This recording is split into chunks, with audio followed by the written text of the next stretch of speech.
When markets move, Stephen E. Orr takes the chair. From the White House to Wall Street, he's spent decades at the intersection of policy, markets, and real capital. And he's seen firsthand how institutions use data behind closed doors. Now, as founder of Quasar Markets, his mission is to pull those signals into the open so everyone can see what really moves the markets. This is Stephen E. Orr, BigBeat on Wall Street. Let's filter the future live. Good morning. Happy 2026. Futures are up, tech's leading the way, but the big question is whether today is a real risk on or just one-day flows and thin liquidity. BigBeat, how was your New Year's? Good. I think you and I just talked about a few seconds ago. I think we both just worked it. Look, we all knew it happened on Wednesday this week. It was just profit taking and tax selling, and I took advantage of it. Right, I bought more, and today they're putting that money right back to work. That just makes it look good on their balance sheets. We call that window dressing. So take advantage of it, and we did. And that's not because of charts. That's just because that's the way the market works. So you love it. Yep, I'm happy today. I'll tell you that much. Absolutely, markets are set to move to the upside, being led by tech, with NASDAQ up about a percentage point, S&P slated to open up 60 basis points, and the Dow Jones slated to open up 28 basis points. An advanced decline showing some nice breadth in the market at 28.78 to the upside. Gold and silver catching a bid, crypto catching a bid. Everything's going up. That doesn't set off any warning flags for you, Steve? No, it's what I've been saying. Like, you had an opportunity to change your portfolio around. You did it last week. If you were smart and listen to us, I said Santa Claus is coming to town. He's coming to town. And here we are. Look, I understand that there was some selling, but that selling was some business selling. Sure. People had to pay taxes. And sometimes, and you saw that with silver. Why did silver get hit so hard? Because CME had to change their requirements. Well, Twice. Twice. That's not a technical indicator. That's just how the market works. And now you're going to see these big firms start to buy back in, and then they're all happy. And look at my AVGO up here, $6, $6.50 here, up 2%. So, I bought a lot of that on the Friday's close because I had a feeling that, the themes, question marks that haven't changed. It's all still the same, right? It's still AI, it's still tech, it's still energy, all of the things that we've said. And yeah, I think you're gonna have a heck of a day today. Awesome. Hey, we got to start the show by saying goodbye to Mr. Buffett. He handed the reins over to Greg Abel. So congratulations, Warren. Enjoy your retirement. You have been probably the greatest trader of all time. There were two people that I admired growing up in an investing world that I grew up in, and I've been here since for 34 years. This is my 35th year trading. And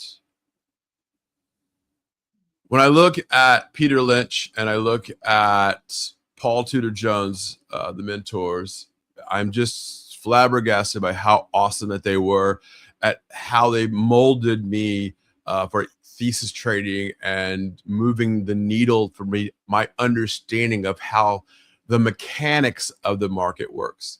But Warren Buffett taught me patience and how to not go nuts and to stick to the game.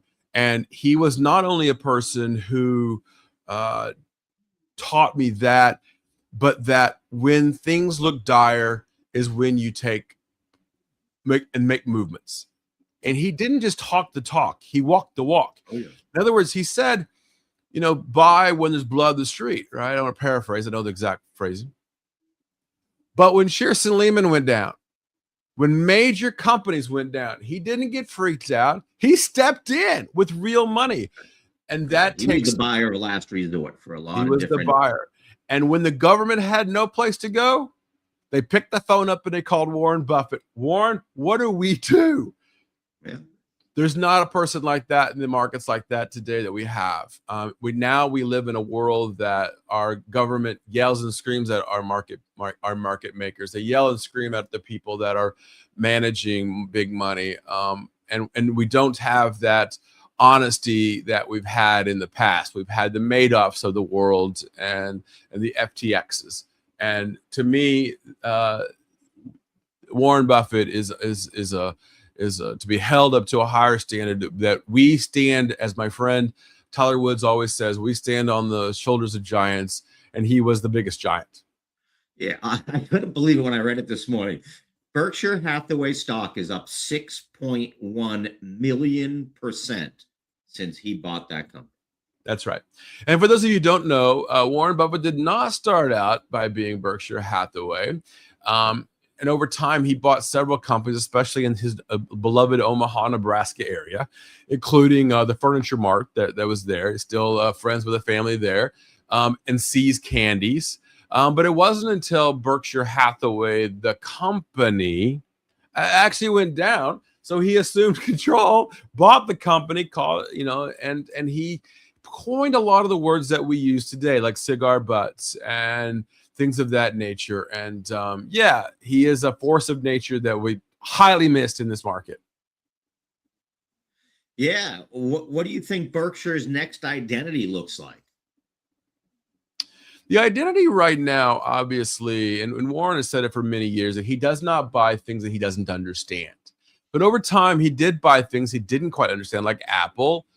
He did buy things because he was starting to release the reins to Greg Abel and Ankit Jain, who now run. Greg Abel now obviously is the CEO. And Howard Buffett, his son, and Peter, obviously, are right behind. So it's not like the family's not out there. They have, over the last 30 years, done a major shift to insurance, as we all know, Geico being a major player. I expect that to be the same, that theory of buy good companies cheap, as his dear friend Charlie Munger has said for many years. But the times have changed. He has changed. He's in his 92. And things have changed in how we live. We don't live by some of the things that he used to buy in the past. Some of these companies are actually gone. But when you look at what Ankit and Greg are looking at, they split the company in two. They still have a team in place that Warren has put in place, right? That Charlie and Warren has put in place. And they have grown up in the company of Berkshire Hathaway. So I don't think you're going to see a lot of changes, but I don't think there'll be major purchases like BYD when he made a buy into an India EV company. I don't think you're going to see major purchases like mergers and acquisitions anymore. He does have a cash pile that he has left this company in, an amazing cash pile to do that if they so choose. But I think they're going to make just more investments on, buy the dips kind of mentality as they push up. So that's what I think. I don't think as much change. And I'll tell you, to be honest with you, I think the stock goes right on up. I think we see $1 million price target on Berkshire Hathaway A. Wow. Okay. They're sitting on roughly, as you said, 350 billion cash and short-term treasuries, only 283 billion in equity. So they are still very cash heavy. We'll see how that changes over the next 30 days through their statements and announcements and such. Steve, AI trade seems to be changing a little bit. It isn't so much about can we build it, it's can we power it, and who's going to finance that powering. So Reuters noted that GE Verona expects huge gas turbine contracts as power demand from big tech data centers ramp up, delivers visibility towards a run towards 2029. Steve, do you have any favorite players on that side of the AI trade? We talked about that, and I agree with you. It's energy, and it's those companies that are building. I just don't think that they're going to build as many of those big buildings that we've expected, right? I think that we're looking still at energy. We have an energy issue. I saw where DeSantis, governor of Florida, and Bernie Sanders are actually coming into agreement that they don't want these big AI headquarters. I think they're wrong. And I mentioned this on the show the other day that, we're going to figure the energy problem out. I mean, look, 56.83 a barrel right now for oil. Oil's cheap, but we need to get away from fossil fuels. We need to get back to the normal. We need to get back to electricity that's being built by solar. And I know there's problems. And people ask you, well, how do I fix this? Refineries. I've said this a million times. The administration needs to get off their duff and start working on refineries, and they haven't done that yet. So, but I think the key to oil is refineries. Yep, you've been over that for years, quite honestly. Yeah, Tesla just came out with their numbers, productions of their cars.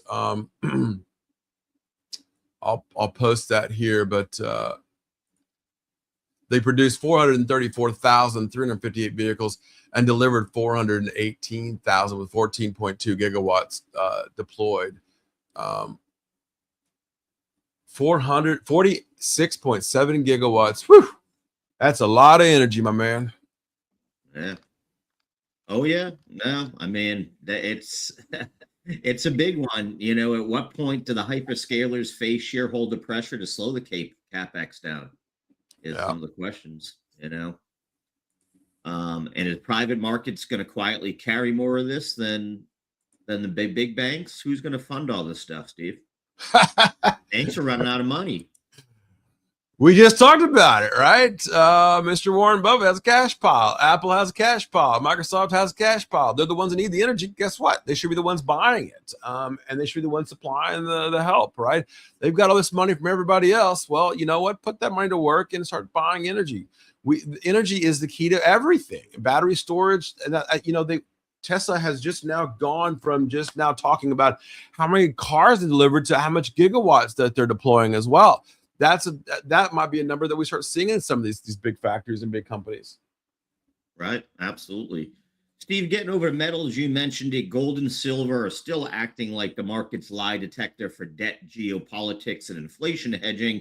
Silver is especially behaving like something I've never seen before, a momentum instrument. CME margin changes matter. Obviously, as you mentioned, they did it twice. It can force liquidation. Margin is the price of admission to the market. Do you think that they're going to see more of an unwind on that trade, or are we going to see it continue up for the first quarter of the year? No, it's unwind. Most definitely an unwind. There's a lot of unwinding going to happen, but a lot of that unwinding has already happened, but we're going to see more of it, I think. Yeah. Okay. We are about 15 minutes from the open. Advanced decline almost up at 3,000. So we are definitely seeing breadth in the market today. Sectors of the S&P, again, technology leading the way up 1.17%.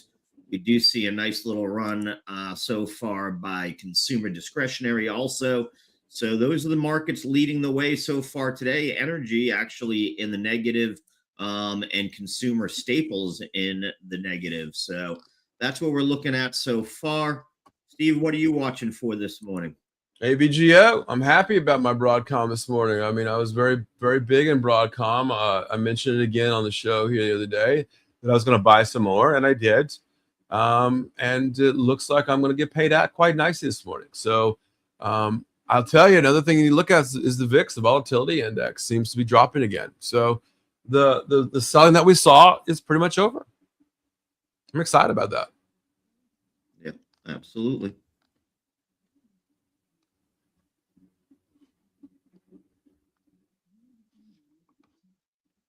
Steve, I know you were talking Bitcoin earlier with me. You think we're going back up over 100 here, huh?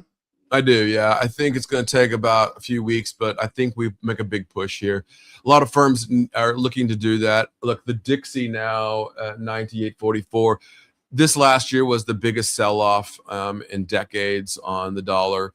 And in even doing so, looking at that, even doing so, Japan still at 157. So there's some problems around the world, and those problems, you're seeing Iran protests, you're seeing problems in China, problems in Taiwan, problems everywhere. Guess what? They're not going to turn to their own currency. The rial in Iran has literally crashed, and the people there are going to turn to alternative currency, and that's going to be Bitcoin.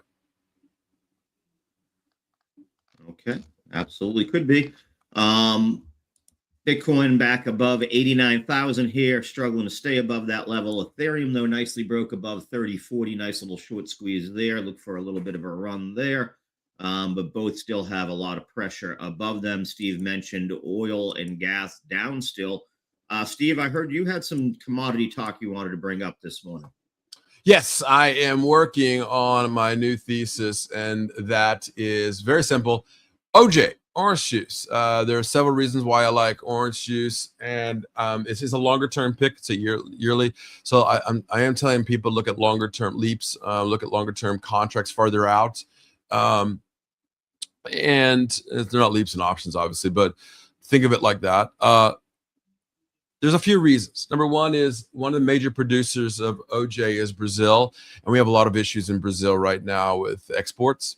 The second thing that I have a problem with is freeze. It's got cold here in Florida. You see me wearing a sweater. Did we get a frost? Yes. Over the last few days, yes. Is that enough to kill the trees? No. But we've had a massive freeze a couple years ago. And the greening, HBL, is a disease that has hit some of the Florida and a lot of the Brazilian plants. The question I have to ask is, do people still drink orange juice the way that they used to drink orange juice? And they don't drink alcohol as much, right? So are they still drinking champagne?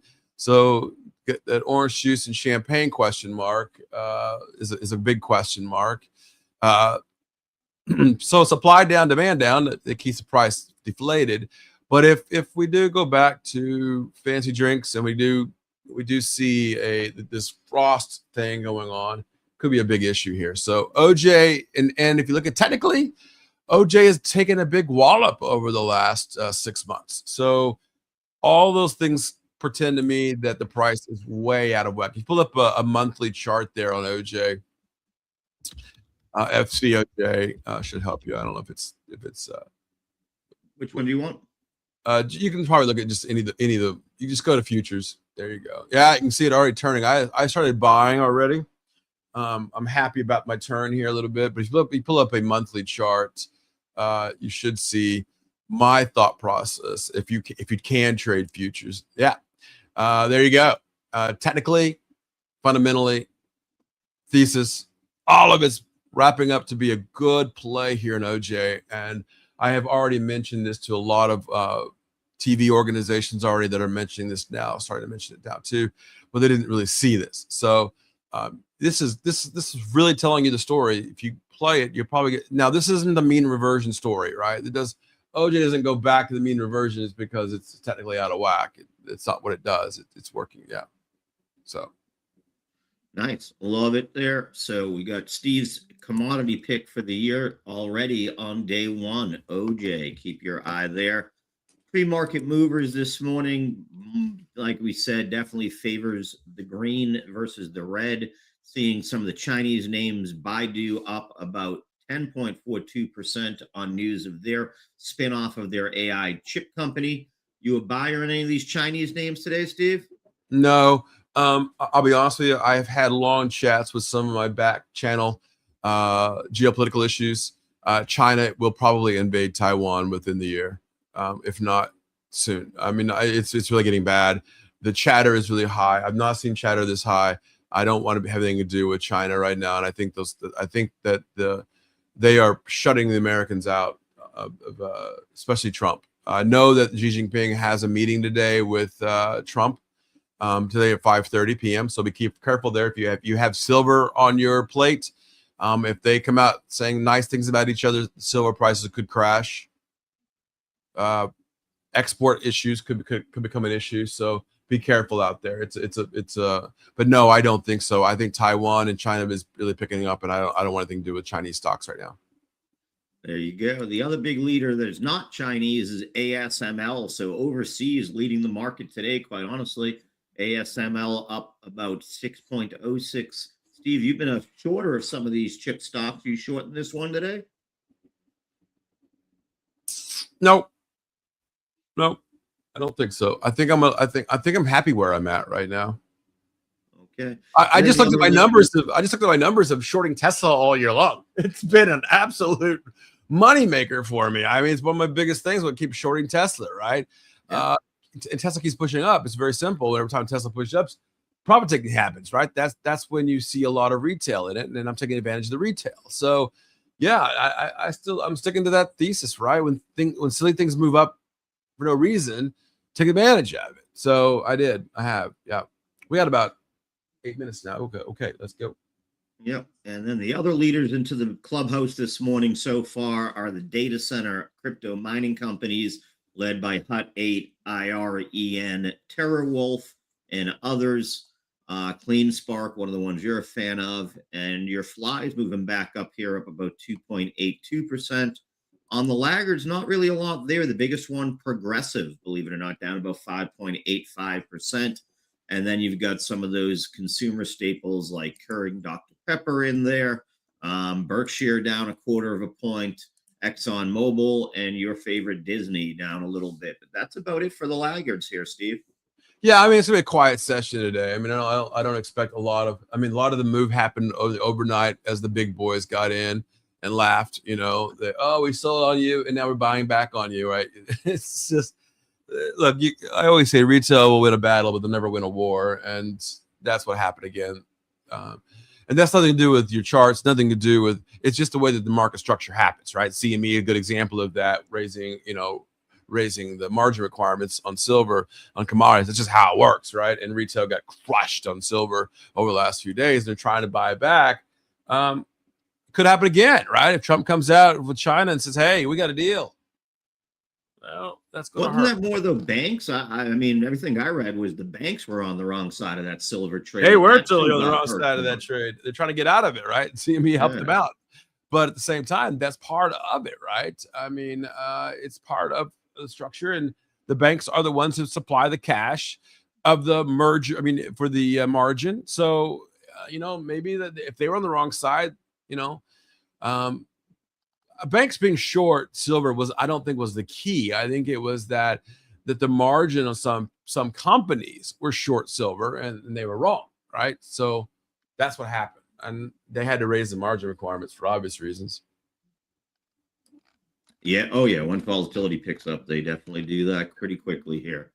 Mag 7 all slated to open up in the green so far. Tesla, the leader so far, up about 1.35%. NVIDIA, 1.25%. The rest all about up 0.5 percentage point so far this morning. So any of those you're watching for 2026 as a leader? Which is your Mag 7 pick for this year, Steve? My Mag 7 pick is probably going to be a boring one, but Amazon.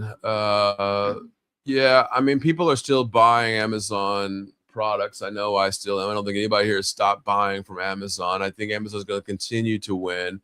I'll tell you what's interesting for me is Meta. And I'll tell you something else that I think is very interesting is Apple.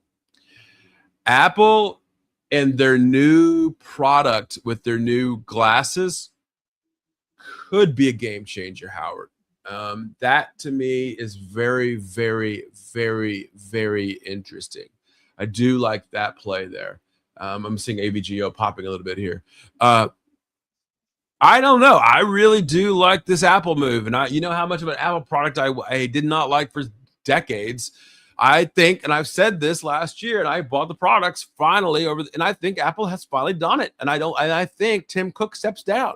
Those are a big, big play for me. Amazon and Apple play nice. Amazon and Google playing nice together now with their cloud. I think that these are the big companies that I like. Microsoft, maybe not so much. Let's see how they do with their gaming on their cloud gaming. I'm not happy with that because they keep talking about their Xbox are going to get rid of it and go straight to cloud gaming. I like the cloud gaming because I can play on anything I want, but it's not the same as having a box in your house. So I don't know, but I do like the Apple move here with the glasses. And I've said this all along that wearables are the key, and Apple really has a game-changing machine that we're looking at now with glasses that be part of your Apple ecosystem. That will really, really change the game for me. That's what I'll like, because we're not seeing that from Microsoft. We're not seeing that from Facebook. Facebook's Meta's using Oakley's and making their own thing. So, we've always said Apple does not innovate, but Apple makes what's good better. So I do like that aspect. Yeah, talk about a foldable phone too this fall. So We'll see if they go that way or not. Personally, I'm on a Meta run. I think Meta makes a run. I think you're right. I think you're absolutely right. I like it. Yeah. But then I like it at under 100. So, Yep. Yeah. Netflix at 93.76, like you said, at some point there's just a lot of uncertainty around that. Could play out all year with the Warner Brothers. Here we go. We are getting ready to open, and the market is taking a little bit of a breather right now as we get set to open. Bitcoin back below 89 here. Nasdaq's taking a little bit of a downturn right before the cash open. Let's see what we get. I know we got Mr. Flanagan coming in a few minutes. He'll tell us what's going on. DXY breaking back above 98 nicely gives us. And I have to ask you, Howard, MSTR, you know, they're going to really write off a lot of the huge multi-billion-dollar loss there this year. When does MSTR become a buy? That's a tougher one because of January 15th when they have their MCSI decision coming out. If you want to take a risk YOLO, they'd probably play right now. It's about as beaten up as it comes. I'd say at the 50-day MA, right around that 134 is where I'd be looking for it. But they, you know, that's going to be the big thing. But I do like it. It's trading it under the asset value of Bitcoin. So that they hold. So I do like it. It's a tough one. It's a hold your nose and buy, but like you said, sometimes that's some of the best reward.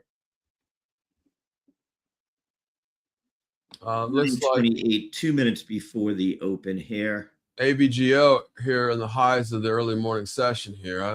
Man, I'm really happy about AVGO. Nice.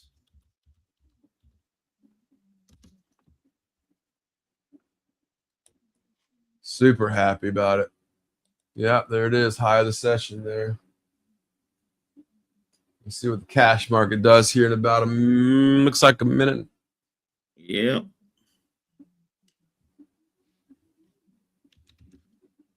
I do think we need to keep our eye on Tesla though too as well. Especially with those numbers coming out.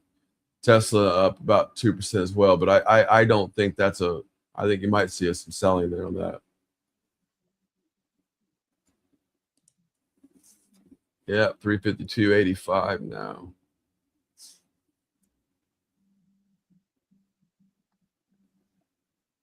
$88. Man.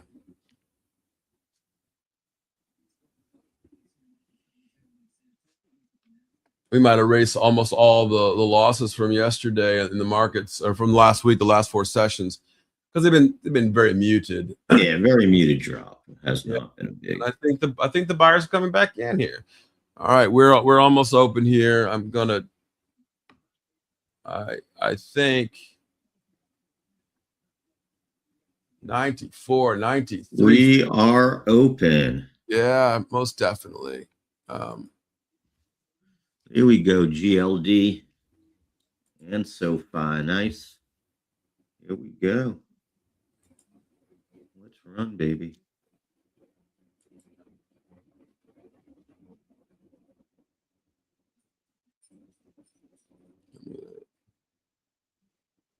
Oh, shit.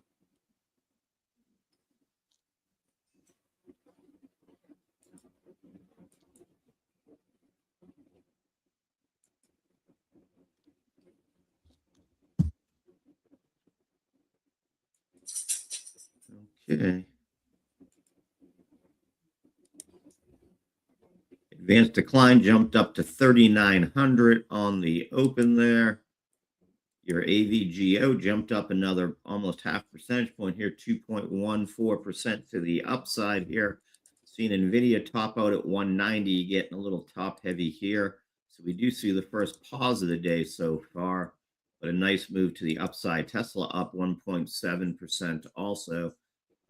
Google now up 2.13. That really shot up on the open there. So nice little move.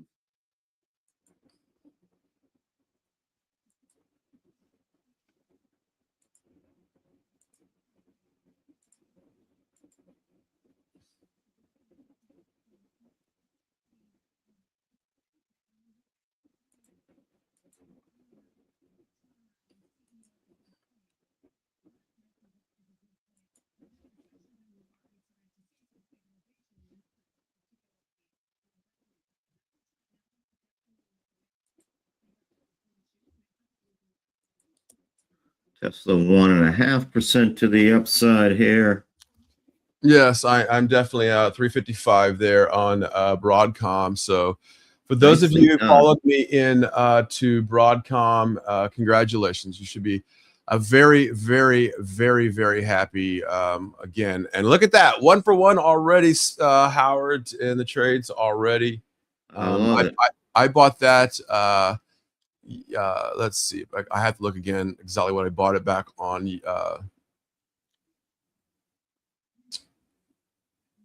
Let's see. Yes, I bought it at 347.05 and I dumped it at 355. So look at that dump now in AVGO. Yeah. So congratulations everybody out there that listening in. Heck of a morning here. Heck of a morning. Yeah. Heck of a job, Brownie. Heck of a job, Brownie. Yeah. I'm gonna keep. I'm holding mine. I think it could push on up. I do like core weave, as I talked about core weave the other day. I'm gonna let it run through the day. I do think we're gonna see an up day, like you mentioned. I think we'll see it through the day. But there is going to be some profit taking. I mean, Bitcoin getting smacked here a little bit, you know. Yeah, like I said, that was all derivative led. So what the derivatives give, they taketh away, without a doubt. We are seeing some accumulation by whales, which is the right sign, but just apathy. There's not enough volume. Got to change that on a bigger structure.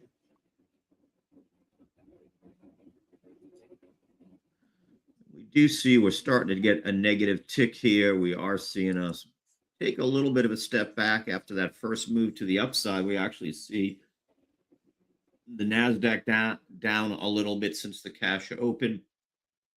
Same thing in the S&P, down slightly after its first move to the upside. AVGO pushing again here, up 2.6. Yeah, there's still some meat on that bone. Yeah, maybe. NVIDIA up 2.4%. That's the one I'm getting close to maybe taking some profit on here. That's up like 12% for me here. 356.12 there on Broadcom. Ouch. Yeah. Like I said, it's got chips are going to run today. Based on what I saw overseas and ASML. Look at ASML up 7.7% now. NVIDIA is up 2.5%. Yeah. TSM up 3.6%. Dang, AVG up now up $10 here. Yeah.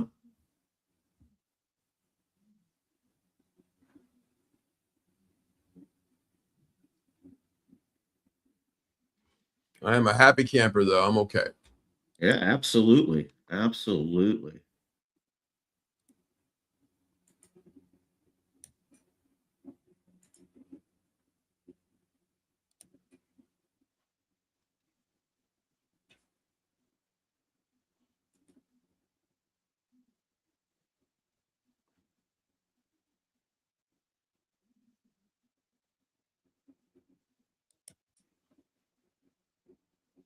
Man, may make another high here. The high's the day now on AVGO.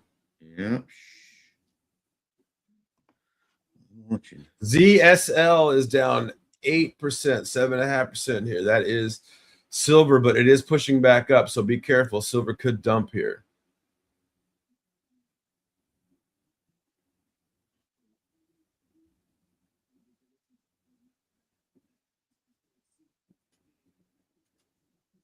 Tesla's dumping. As I said earlier, I thought that was another good short. I did miss that because of the AVGO move.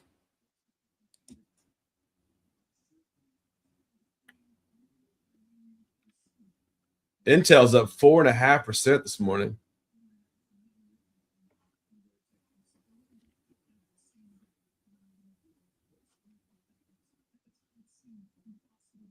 Just want to say thank you for everybody that are watching us, making us one of the best shows out there.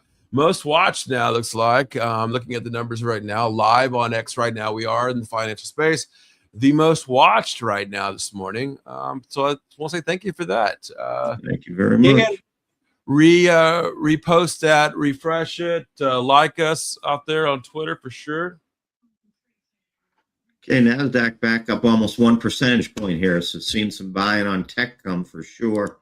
If we look at the sectors of the S&P, it isn't the breadth we saw to start off with. This is really a tech-led rally. It's up 1.43%.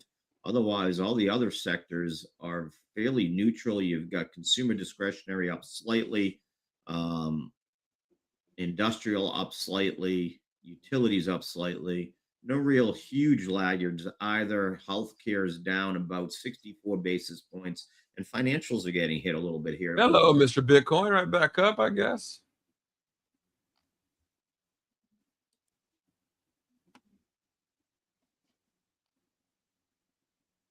Ripple back to 189 now, 190 here almost.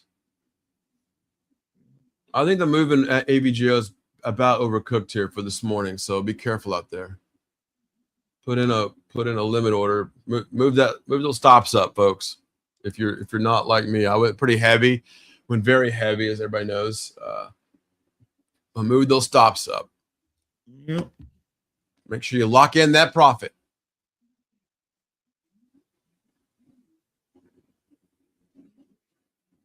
Netflix at 92.54 now. Interestingly enough, watching the new. It's a sad day, Howard. Stranger Things has now ended here, so I never watched that one. I think you'd like it. If you like, it's definitely an interesting show. 89,000 now back on Bitcoin there.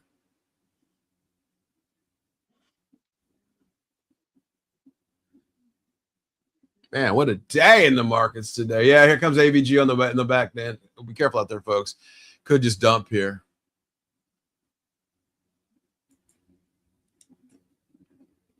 It's pretty steady, 1491. So no real movement there. That's good to see. Natural gas down about almost 4% here today.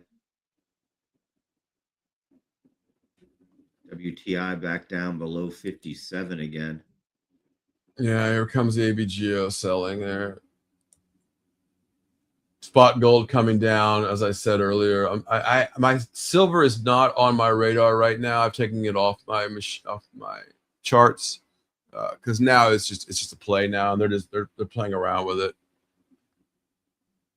Qs could slip a little bit here. 10-year now 4.171. We saw a massive move to the lowering rates on homeowners, but right back up, man. It's like, yeah, there's not much of a movement there. Google up 2.2% here. Boeing down a little bit here. Well, Caribbean now back in the green here. See a mixed bag. See Microsoft, Meta, and Netflix negative. Netflix down about 1.58% here. So seeing some sell-off to start. Well, looks like if they pass it, let them take it. They might get the Warner Brothers here, that not to pay for that, right? Whereas they're now going to ignore Paramount's bid now, mainly saying they didn't have the money. ASML up 8.19% here, continuing to move to the upside.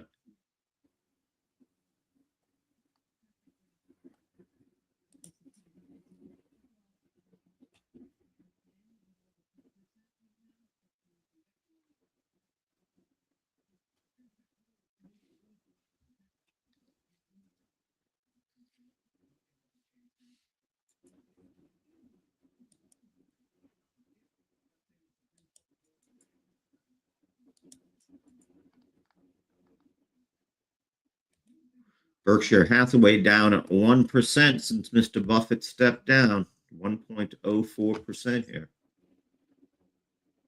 Yeah, and I don't think that's a smart move. People selling Berkshires because he's the Oracle of Omaha has left. I think that's nice move up by Constellation Energy here on the cash open, up 4.5%. AVGO pushing right back up.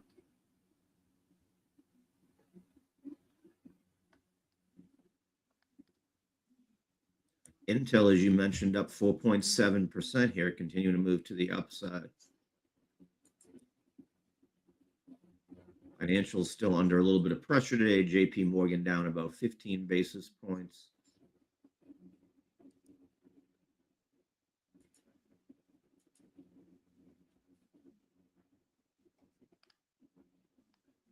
Yeah, silver pulling back here. I bet you ZSL, yeah, coming right back up. Micron, nice jump up today, 6.6%, trading close to highs of the day. NASDAQ having the best day of the year. Boo. Oh, come on, Howard.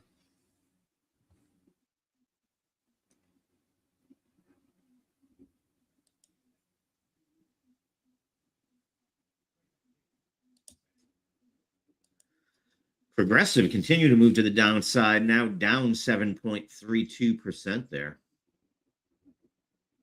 Yeah, Bitcoin 89.3 now. ABGO near the highs. There it is, high of the day on ABGO. Wow.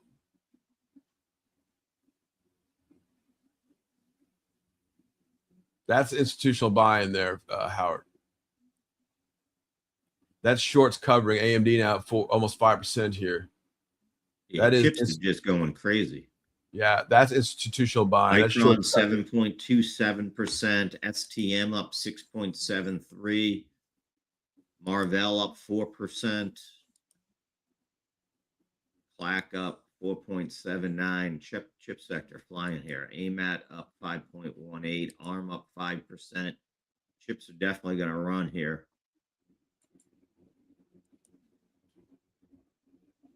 Led by ASML.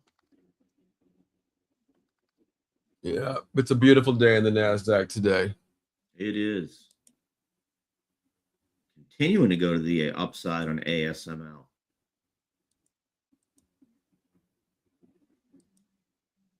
Same thing. AVGO just broke 358. Yeah. I mean, I liked it. I liked it last week. I've been liking this a lot. I think it goes right back up. Yeah. I'm actually waiting for a bigger play all the way up to fill the gap. I think 361 here could go if you're going to gap it. But for me, obviously, AVGO was interesting last week, and I on the run up I sold it, and on the run down I bought back and I sold it again. So I have definitely done well here on AVGO. And you know what? I have a meeting at 10 o'clock, so we see our boy Steve Flanagan. The new year is here. Let's bring that boy in. How we doing, Steve? Happy New Year, guys. Happy New Year to you, sir. All right, let's get to it, Steve Flanagan. I got to ask. I mean, it's a new year. How do traders, institutional investors like yourselves, people that have worked the real floors, how do they look at the first year of the year, when the first day of the year, first trading day of the year? How do they look at that? The old adage that is always stuck with me is how goes January goes the rest of the year. So talk to me a little bit about that old adage. Yeah, two things. First of all, you know, when you sit in the first trading day of the year, it's essentially consider yourself at a track meet and you're getting ready for the gun to start to trading. And when you look left and right, every single person in the financial markets is in the starting blocks with a P&L of 0. And that's how we start the year. So it's go. And hence look at the move you're seeing today.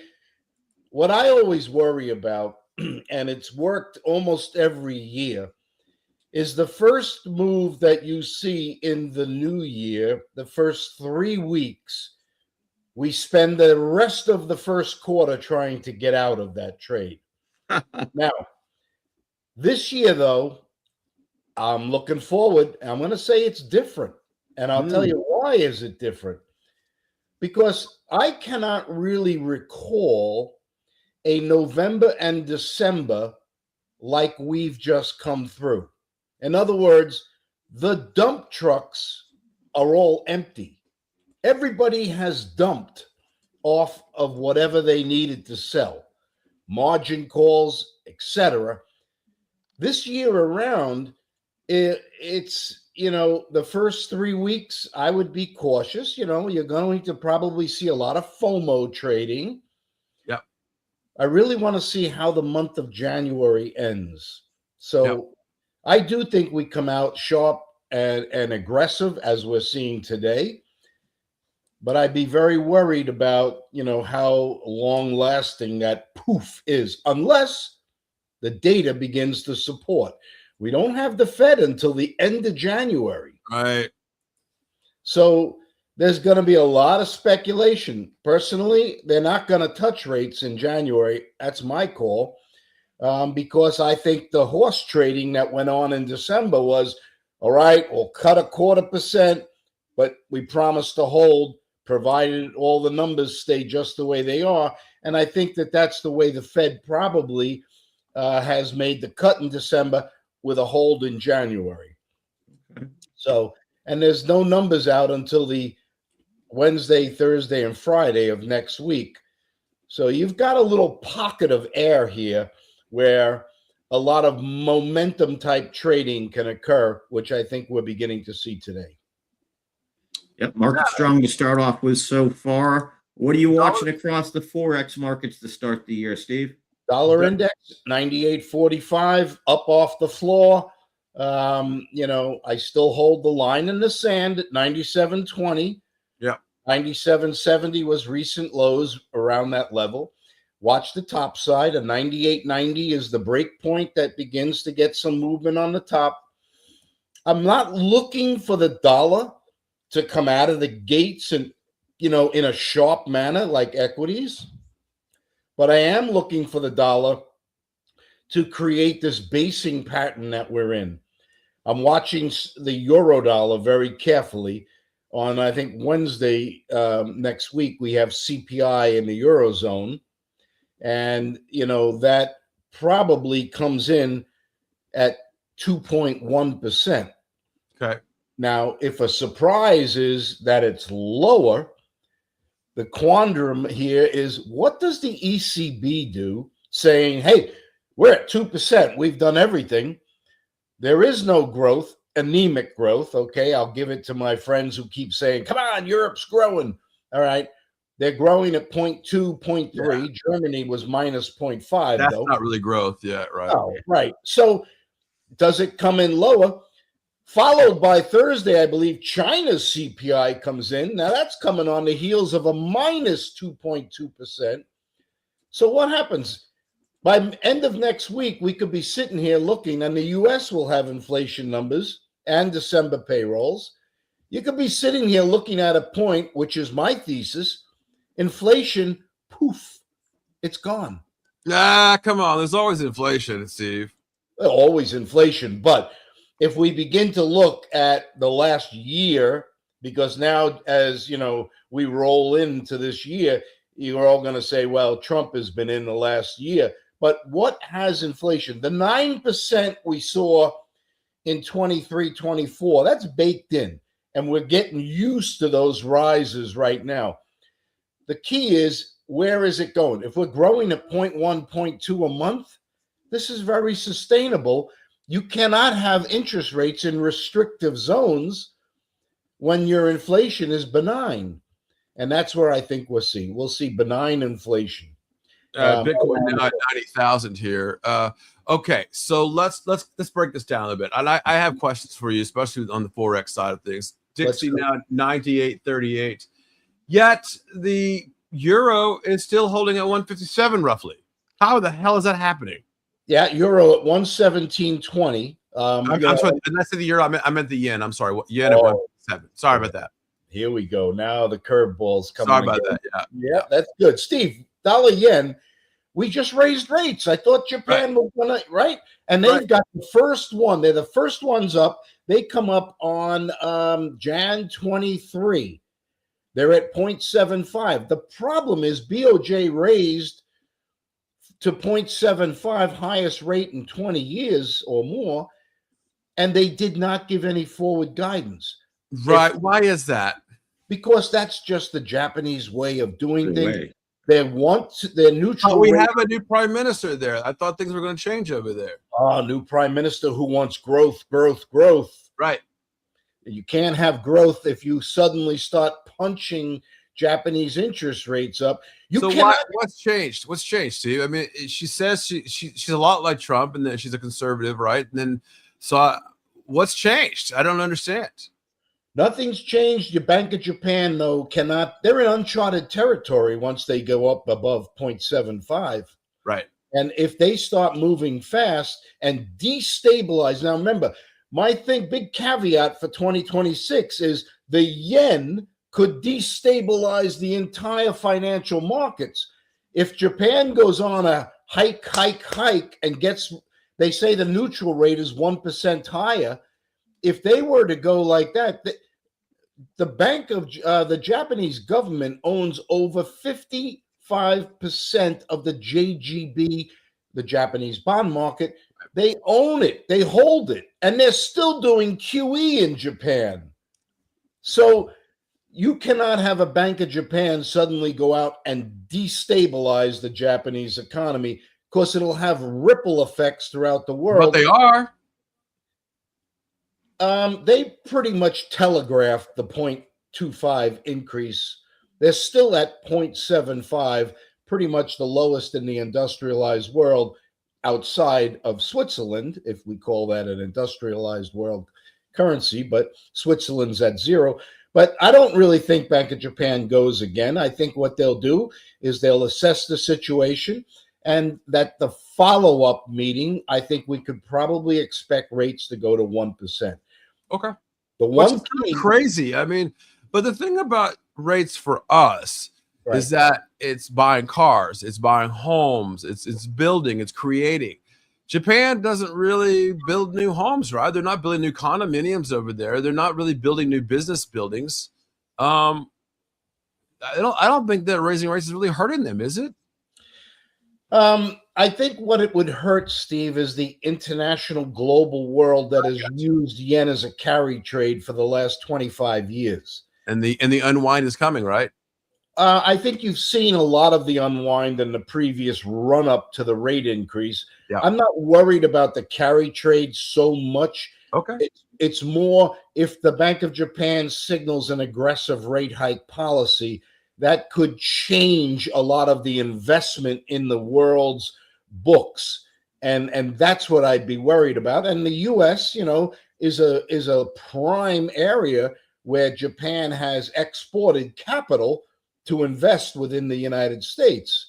So, and I have bought heavily into the mutual funds and ETFs of Japan. I think I think Japan's going to do quite well in the next 4 years. I think Japan should do quite well. That's why I don't see Japan destabilizing the effect by rushing to raise interest rates. And the reason we use the dollars is because of oil. And right now oil WTI, West Texas Intermediate, now sitting at spot month 56.69 a barrel, Steve. Yep, priced in dollars, and that means that's a massive stimulus to the global economy. Yeah. Especially as the dollar has, had one of its worst years since 2017, and beyond that, for 20 years, one of the worst years it's had. And of course, that keeps the oil prices even cheaper for those having to use dollars to buy it. And that's a huge stimulus. However, part of my quantum convergence thesis out into 26, into 27, is that there'll be a new dollar substitute for oil, and that'll be AI and tech, where everybody needs to be into the dollar as that tech explosion really starts to take hold. All right. I got okay. Let's unpack that quantum convergence. For those of you out there, we're at 3,000 viewers. Appreciate that. For those of you who don't know, Steve has coined the term quantum convergence. So, and I've asked him to do that back in the summer and fall of last year as we come through this time. And now here we are. It's happening. Okay. But Steve, when you talk about this change, you're seeing manufacturing. The president wants manufacturing. Manufacturing numbers just came out lower again. Dollar slipping again. Oil slipping again. Are we seeing that convergence? First of all, explain what you mean by quantum convergence, those of you, because we have a lot of new viewers today. Explain that, and then we actually seeing it? All right, it's long drawn out. So here's the nutshell version of that. Technology. Everything is based on technology. The expansion of technology, the rapidness at which it's growing and integrating itself within. Who doesn't use an AI source right now to play around with or actually do research? People are now using Grok and they're using the others all to actually say, hey, what about this stock? Can you tell me? You get instantaneous. As this becomes more and more prevalent within, that's just a tip of the iceberg as to what about biomed, medication? What about finding cures? What about a Neuralink? Look at that, successful patients and more things. Right. Think about now the additional aspect of quantum computing. We already know that there's a few companies out there that are actually getting into production things. What about when the investment firms, and don't think that they're not already using quantum to make decisions in investing? What about when we begin to think about, here's a big caveat that I'll throw out there, the world in 24, in the end of 24, moved to a T+1 settlement of stocks, meaning that you buy and sell and you have your money within one day. In the currency worlds, that used to be 2 days. Right. Not up until the end of 24. What about when that moves on blockchain, which we know our administration in the US is pushing frantically? We're actually going to have legislation shortly, right? What about when we get blockchain at the base of transactions where it is instantaneous? Now, what do I mean by that? Look, what about if you're a company in Europe and you have a euro position and a sterling position, but you're a US-based company, and I want to put my money that I've made over in England and in Europe back into my United States. So I sell sterling and I sell euros and I buy my dollars. But it used to take 2 days. Now it takes 1 day. Think about that, though, in a slow motion, microscopic view. I'm waiting for my money to come in. I need that money in my account before I can go out and put it into other things that I have planned on. Now view a world where it's zero, the T+0, or as I call it, atomic. I sell, it's instantly in my account, and I'm moving on. Today, computers monitor everything. Models, it's perpetual motion. That's why stocks never go quiet. Currencies never go quiet. There's always trading because it is computers that are using the currency as the fulcrum under a seesaw in their global portfolios. And there's constant trading. Now go to a T+0, throw in quantum computing, the world gets a massive accelerator to economic growth in the world because money is now moving. And I'm talking. And who benefits the most out of this movement here? Initially, of course, it's corporates. Initially, it's hedge funds because they'll be the ones. However, it goes right down to each and every one of us because we are all the benefit. We all stand to gain off of this improved productivity throughout the world.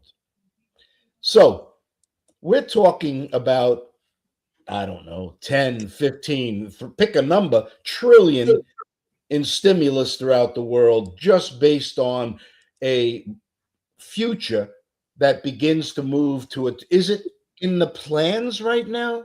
It's being worked on. It is not something that would be coming out in in a short term, but the blockchain technology is something we know that is being pushed very heavily by the administration. So when that does begin to come, these are the benefits that everybody will bring. Quantum, throw in quantum convergence, and that's another integral part, but throw in Starlink is almost now fully up and running, and I believe it should be by early 26, where every single corner of the globe will have the availability of internet. And I just, like to theorize how many Einsteins are yet to be discovered out there. Right. You know, But and how it's great to discover nice time. If we can't bring them in the country, then what's the problem? you don't have to bring them in the country anymore, Steve, because you'll have the ability, the tools that are available to those Harvard and elites. They will Okay, now so is that what you're saying, that we won't, that we'll still try to bring them in, but we won't bring them into the country physically? Well, if you want to bring in somebody who is highly, who would meet these conditions where they're very bright, they're productive, and that a company wants them because they perhaps cannot find that in our workforce here in the United States, there's easy ways that companies do that. They may pay a price for it. I think, what do they call that? The gold thing that Golden visa. Yeah, but I mean, there are ways around it all. Yeah, I'm But not a big fan of Golden Visa. I do need to run, Howard. If you guys want to continue the conversation, but I do need to run for the meeting. But Steve, Okay. it's going to be a good day and a good start of the good year here, I think, right? I think it's going to be a great year. And hey, make sure we're watching space, because space is where a tremendous amount of things are going to be happening, starting with the Pandora, a planet hunter that gets launched in January. And India is going into space too in January. So hell, I want to go too, man. I want to go to space. I'm gonna call up Jeff Bezos and get a chance. Okay, boys, I'll see you guys on You Monday. guys have for Quasar Markets. Well, wait, go ahead, Steve, or you get out of here. I'll finish up with Mr. Flanagan. Mr. Flanagan, what are your final things you're watching over the weekend here, sir? well, you know, it's funny because you're going to jump in on a Friday here for the beginning of the year, but then you've got weekend risk. So I think the real move will happen next week. We have a lot of data coming out Wednesday, Thursday, and Friday. You know, I think people will have a lot to digest. I, as an investor, want to be a slow burner. I don't want to jump into the market, but the way it's moving highlights the one key, and that is everybody has emptied their pockets out in November and December of 25. And that is a key ingredient and a new ingredient that I'm having a little bit of difficulty, you know, in my analysis right now. But I am of Steve's opinion, the Santa Claus rally does continue into January here. Absolutely. I'm with you there on that same philosophy. Dow is down slightly here. Tech is leading the way like it did last year. Software companies, though, a little bit under pressure today. For Quasar Markets, everybody have a great start to your new year, and we'll see you bright and early on Monday morning.